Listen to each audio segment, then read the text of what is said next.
Ty tam. Ne, ještě neklikej pryč. Pokud vás nebaví staré Rule 34 Discord servery, tak Ondra tu pro tebe má nabídku. Dal si záležet a vytvořil Discord server přímo pro tebe.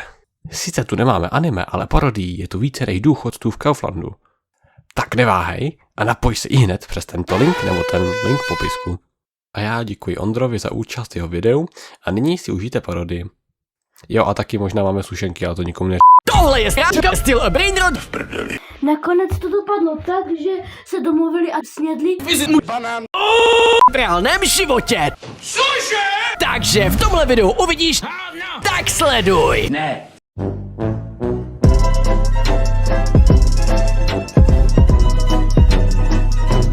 You just got pranked, bro.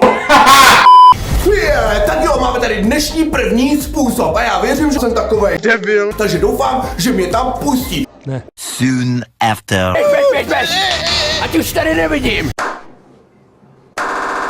Tak jo lidi, máme tady další způsob a teď jsem si vzal lulínek, protože se pokusím mu dostat do prdele.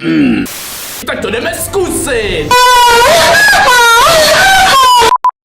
Tak lidi, můj další způsob bude naprosto Mám tady vás, on mi prostě musí odemknout. A pokud ne, tak mu řeknu, že na něj zavolám. No, držte mi palce, tohle rozhodně musí být. No jistě. Ach jo, tohle mi nevyšlo. Máme tady další způsob. Ahoj kamaráde. Já jsem hrozně moc zlobil. Kurva, tak to ne. Určitě víš, kdo jsem. Takže máš vůbec pojetí o tom, víš? Ne. Dobrý den, vy jste majitel hry? Ano, přesně tak. What? Bro, what are you talking about, man? Podívej se, co jsem ukradl. Tady vidím velký špatný. No, ale já si myslím, Víťo, že když to otočíš, no nejsem si jistá. To je debil. Taky lidi, dejte odběr a mějte se, čus. Zapínám kameru, začíná show. Matejnos na scéně, rozbíjím flow. Content je real, žádný